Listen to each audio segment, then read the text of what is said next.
হুমায়ুন কবিরকে হুঁশিয়ারি মুখ্যমন্ত্রী শুভেন্দু অধিকারীর। হুমায়ুনের যে উস্কানিমূলক মন্তব্য, সেই মন্তব্যে বিতর্ক। হুমায়ুন বিতর্কের রেশ বিধানসভায়।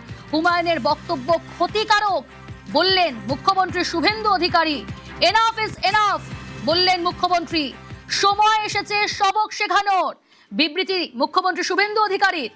একই সঙ্গে তিনি বললেন, দুর্বল মুখ্যমন্ত্রীর আমলে যা খুশি করেছেন, কিন্তু এখন সেটা কোনোভাবেই বরদাস্ত নয়।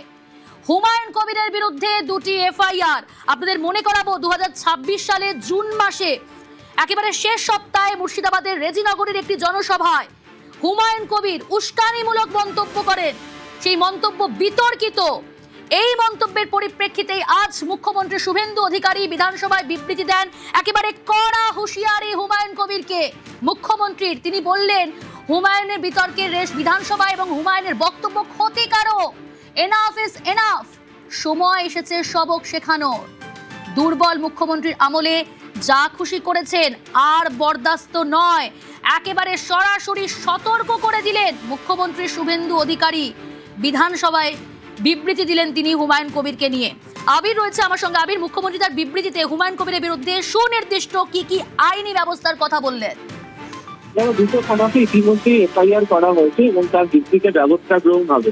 যারা এই সমাবেশগুলোর দায়িত্ব নিয়েছিলেন, আগে তাদেরকে পুলিশ ব্যবস্থা নেবে এবং তারপর যে পুলিশ হুমায়ুনের কাছ অব্দি পৌঁছবে সেই বার্তাও আজকে তার মধ্যে দিয়ে দেওয়া হয়েছে।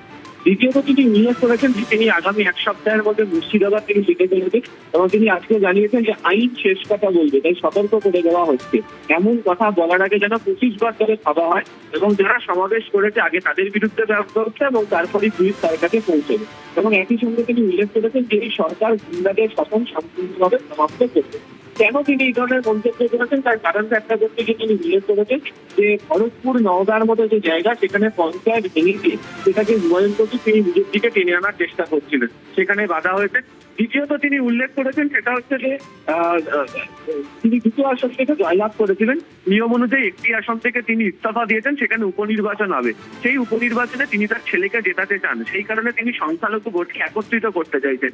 যে কারণে এই ধরনের উস্কানিমূলক অশান্তি তৈরি হতে পারে এমন একটা সমাবেশে তিনি বার্তা বা বক্তব্য রাখছেন। কিন্তু কোনোভাবেই যে বর্তমান রাজ্য সরকার সেগুলোকে সমর্থন করবে না এবং তার বিরুদ্ধে যে উপযুক্ত ব্যবস্থা নেওয়া হবে, বিধানসভার অভ্যন্তরে বিবৃতি দিয়ে জানালেন মুখ্যমন্ত্রী শুভেন্দু অধিকারী। এই প্রসঙ্গে তার যেটা বক্তব্য, যে আগের সরকারের আমলে আগের মুখ্যমন্ত্রী মমতা বন্দ্যোপাধ্যায়কে দুর্বল ভেবে যা খুশি করিয়ে নিতে পারতেন তিনি, কিন্তু নতুন রাজ্য সরকারের আমলে এই ধরনের কোনো আচরণকে যে বরদাস্ত করা হবে না, প্রশ্রয় দেওয়া হবে না এবং আইনানুগ যে ব্যবস্থা গ্রহণ করা হবে, এদিকে সেই ব্যবস্থা বা বার্তা দেওয়া হয়েছে। প্রসঙ্গত তোমাকে জানিয়ে রাখি, এর আগেও বিভিন্ন সময় এই ধরনের কোনো বক্তব্য হলেও সাম্প্রতিক সময় কোনো নজির ছিল না, যে ক্ষেত্রে দাঁড়িয়ে মুখ্যমন্ত্রী বিধানসভার অভ্যন্তরে বিবৃতি দিয়ে এই ঘটনা শুধুমাত্র সমালোচনা নয়, আইনের হাতে কি ধরনের আইনানুগ ব্যবস্থা গ্রহণ করতে পারা যাবে সে সংক্রান্ত বার্তা দেওয়া হতো। সেদিনকে দেখতে পাওয়া গেল যে মুখ্যমন্ত্রী তিনি শুধুমাত্র বিবৃতি দিলেন এমনটা নয়, আইনের ধারা উল্লেখ করে তিনি জানিয়ে দিয়েছেন এই ধরনের কোনো মন্তব্য কোনো জনপ্রতিনিধি করে থাকলে তার বিরুদ্ধে ব্যবস্থা নিতে যে সরকার পিছপা হবে না, সেটাই আজকে বুঝিয়ে দেওয়া হয়েছে তার বিবৃতিটাই। আবির, জানতে চাইবো, মুখ্যমন্ত্রী যখন বিবৃতি দিলেন তখন কি কক্ষে হুমায়ুন কবির ছিলেন? না, প্রথমেই যখন আজকে সকালবেলা অধিবেশন শুরুর সময় হুমায়ুন কবিরকে ঘিরে যখন বিজেপি বিধায়করা তারা বক্তব্য রাখতে শুরু করেন, দাবি তোলেন, সেই সময় রাজ্যের পরিষদীয় মন্ত্রী শঙ্কর ঘোষের তরফ থেকে বলা হয় যে মুখ্যমন্ত্রী এই বিষয় নিয়ে বিবৃতি দেবেন এবং তারপরেই কক্ষ ত্যাগ করেন হচ্ছে হুমায়ুন কবির। তিনি বিধানসভাকেও এই মুহূর্তে নেই, তিনি বেরিয়ে গিয়েছেন। ফলে মুখ্যমন্ত্রী শুভেন্দু অধিকারী যখন হুমায়ুন কবিরকে নিয়ে বিবৃতি দিচ্ছেন, তার শাস্তির দাবিতে যখন বাকি বিধায়করা সরব হচ্ছে, বাকি বিরোধী বিধায়করাও যখন বিধানসভার অভ্যন্তরে হাউসের মধ্যে উপস্থিত রয়েছে, তখন হুমায়ুন কবির তিনি হাউস ছেড়ে তিনি চলে গিয়েছেন। একেবারেই আবির, সঙ্গে থাকো। মুখ্যমন্ত্রী কি বললেন শুনুন। আমার মনে হয়েছে যে এনাফি জানাব, সময় এসেছে এই ধরনের লোককে সবক শেখানোর। আপনাকে আমি পরিষ্কার বলছি, মমতা ব্যানার্জি মুখ্যমন্ত্রী নন। আপনি দুর্বল মুখ্যমন্ত্রী পেয়ে যা খুশি করেছেন, যা খুশি বলেছেন। আমি আপনাকে বলে গেলাম, আমরা দুটো এফআইআর স্টার্ট করেছি। Rejinagar PS case 219 226 dated 26/6/2026 under section 152 192 196 197 224 299 351 within bracket 2 352 353 of the ভারতীয় ন্যায় সংহিতা। ইনসিডেন্ট নাম্বার 2 তেও আমরা শক্তিপুর পিএসএ 176/226 আরেকটা কেস ইস্যু করেছি। সেই কেসেও আমরা ভারতীয় ন্যায় সংহিতার সমস্ত সেকশন লাগিয়েছি এবং আমি আপনাদেরকে অ্যাসিওর করছি এত বড় ক্ষমতা আপনাকে কেউ দেয়নি। আপনি মুখে যেগুলো বলেছেন, আপনাকে আমি বলে গেলাম, আপনি কেন করছেন আমি জানি, আপনি কেন করছেন রাজনৈতিক কারণটা আমি জানি। আপনার এজেন্ডা 2 ছিল। 1 এজেন্ডা ভরতপুর, রেজিনগর, নওদায় সব নির্বাচিত পঞ্চায়েত যে দলেরই হোক ভেঙে আপনার পার্টিতে নিয়ে যাওয়া। আপনি সেটা করতে পারছেন না। আর দ্বিতীয় হচ্ছে আপনি 2টো সিটে জিতেছেন, নিয়ম মেনে একটাই রিজাইন করেছেন রেজিনগর। আগামী 2-3 মাসের মধ্যে উপনির্বাচন হবে, আপনি আপনার ছেলেকে জেতাতে চাইছেন। 72% মুসলিম আছে, মুসলিম ভোটকে কনসলিডেট করার জন্য আপনি এই খেলাটা খেলছেন। আপনি কান খুলে শুনে রাখুন, আপনাকে এইভাবে ধমক হুমকি বেপরোয়া লাগাম ছাড়া কথা বলতে দেব না, দেব না, দেব না। আপনাকে আমি শুধু 3টে উদাহরণ দিলাম। সন্দেশখালীতে একজন ছিল,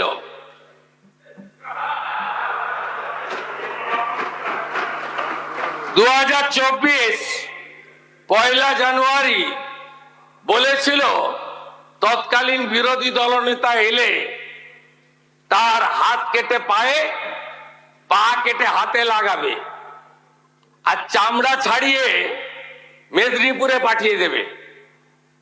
ওর অবস্থা কি হয়েছে সবাই দেখেছে। একই টোন ছিল। আরেকটা জীবনতলার গুন্ডা ক্যানিং ভাঙড়, ওর অবস্থাও কি হয়েছে দেখতে পাচ্ছে সবাই। আরেকটা পুষ্পা ঝুঁকে গায়ে নেই, এমন ঝোঁকা ঝুঁকেছে খালি পায়ে, ছোট প্যান্ট পরে, কান ধরে উঠবস করতে করতে যাচ্ছে। আপনাকে আমি বলে গেলাম পুলিশ তার ব্যবস্থা নেবে। আর আমি 1 সপ্তাহ পরে মুর্শিদাবাদে যাচ্ছি।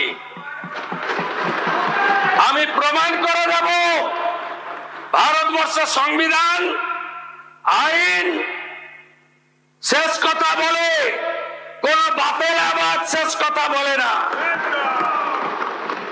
আপনাকে সংযত হওয়ার, সতর্ক হওয়ার, এই ধরনের কথা প্রত্যাহার করার এবং ভবিষ্যতে এই ধরনের কথা বলার আগে 25 বার ভাবার হুঁশিয়ারি দিয়ে আমি সবাইকে আশ্বস্ত করছি। আপনারা ভাবছেন কেস হয়েছে, অ্যাকশন কবে হবে? যারা ওকে ডেকেছিল এই সভাতে তাদেরকে আগে তুলবো, তারপরে আপনার কাছে যাব। যা করার করব আমি আশ্বস্ত করছি আপনাদের। আপনি ধরে রাখুন, এটা ওর শেষ বক্তব্য, ধরে রাখতে পারেন। এ সরকার আইনের শাসন প্রতিষ্ঠা করবে, গুন্ডাদের শাসন সমাপ্ত করবে। নিশ্চিন্ত থাকুন। মুখ্যমন্ত্রীর কড়া হুঁশিয়ারি হুমায়ুন কবিরকে, কিন্তু হুমায়ুন কবির ঠিক কি উস্কানিমূলক মন্তব্য করেছিলেন 2026 সালের জুন মাসের শেষ সপ্তাহে মুর্শিদাবাদের রেজিনগরের জনসভায় শোনাবো আপনাদের।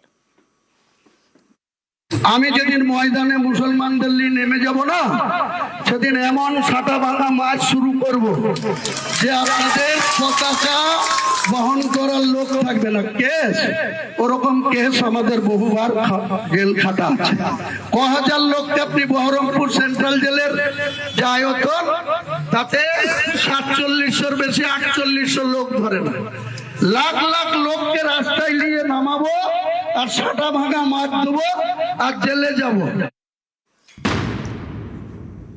এই মন্তব্যের পর আজ মুখ্যমন্ত্রী শুভেন্দু অধিকারী বিধানসভায় তিনি বিবৃতি দিলেন, একেবারে কড়া হুঁশিয়ারি, এনাফ ইজ এনাফ। আরো একবার শোনাবো আপনাদের কি বললেন আজ মুখ্যমন্ত্রী বিধানসভায় দাঁড়িয়ে।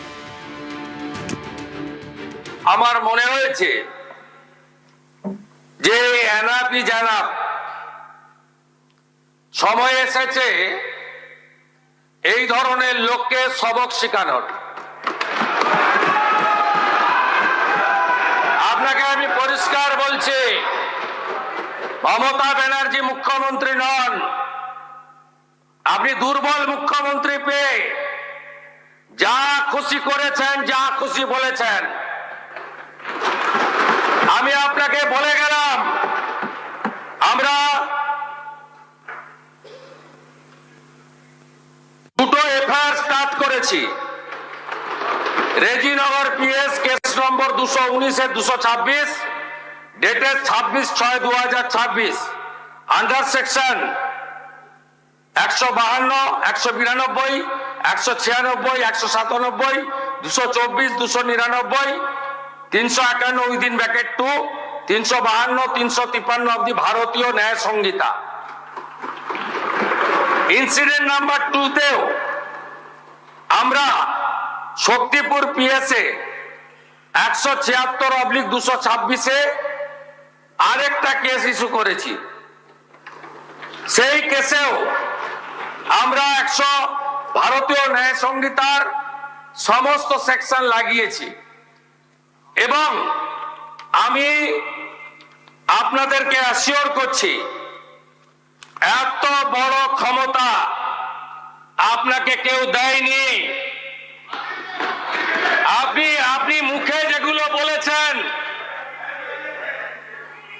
আপনাকে আমি বলে গেলাম, আপনি কেন করছেন আমি জানি। আপনি কেন করছেন রাজনৈতিক কারণটা আমি জানি। আপনার এজেন্ডা 2 ছিল। 1 এজেন্ডা, ভরতপুর, রেজিনগর, নওগাঁয় সব নির্বাচিত পঞ্চায়েত যে দলেরই হোক ভেঙে আপনার পার্টিতে নিয়ে যাওয়া। আপনি সেটা করতে পারছেন না। আর দ্বিতীয় হচ্ছে, আপনি 2টো সিটে জিতেছেন, নিয়ম মেনে একটাই রিজাইন করেছেন রেজিনগর। আগামী 2-3 মাসের মধ্যে উপনির্বাচন হবে, আপনি আপনার ছেলেকে জেতাতে চাইছেন। 72% মুসলিম আছে, মুসলিম ভোটকে কনসলিডেট করার জন্য আপনি এই খেলাটা খেলছেন। আপনি কান খুলে শুনে রাখুন, আপনাকে এইভাবে ধমক, হুমকি, বেপরোয়া, লাগাম ছাড়া কথা বলতে দেব না, দেব না, দেব না। আপনাকে আমি শুধু 3টে উদাহরণ দিলাম। সন্দেশখালীতে একজন ছিল,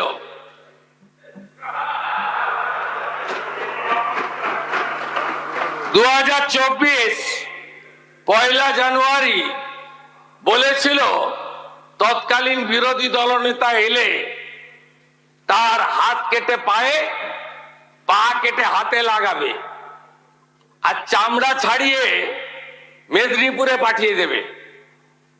ওর অবস্থা কি হয়েছে সবাই দেখেছে। একই টোন ছিল। আরেকটা জীবনতলার গুন্ডা ক্যানিং ভাঙড়, ওর অবস্থাও কি হয়েছে দেখতে পাচ্ছে সবাই। আরেকটা পুষ্পা ঝুঁকে গায়ে নেই, এমন ঝোঁকা ঝুঁকেছে খালি পায়ে, ছোট প্যান্ট পরে, কান ধরে উঠবস করতে করতে যাচ্ছে। আপনাকে আমি বলে গেলাম পুলিশ তার ব্যবস্থা নেবে, আর আমি এক সপ্তাহ পরে মুর্শিদাবাদে যাচ্ছি। আমি প্রমাণ করে দেব ভারতবর্ষের সংবিধান আইন শেষ কথা বলে, কোন বাপের আবাদ শেষ কথা বলে না। আপনাকে সংযত হওয়ার, সতর্ক হওয়ার, এই ধরনের কথা প্রত্যাহার করার এবং ভবিষ্যতে এই ধরনের কথা বলার আগে 25 বার ভাবার হুঁশিয়ারি দিয়ে আমি সবাইকে আশ্বস্ত করছি। আপনারা ভাবছেন কেস হয়েছে, অ্যাকশন কবে হবে? যারা ওকে ডেকেছিল এই সভাতে তাদেরকে আগে তুলবো, তারপরে আপনার কাছে যাব। যা করার করবো, আমি আশ্বস্ত করছি আপনাদের। আপনি ধরে রাখুন, এটা ওর শেষ বক্তব্য, ধরে রাখতে পারেন। এ সরকার আইনের শাসন প্রতিষ্ঠা করবে, গুন্ডাদের শাসন সমাপ্ত করবে, নিশ্চিন্ত থাকুন।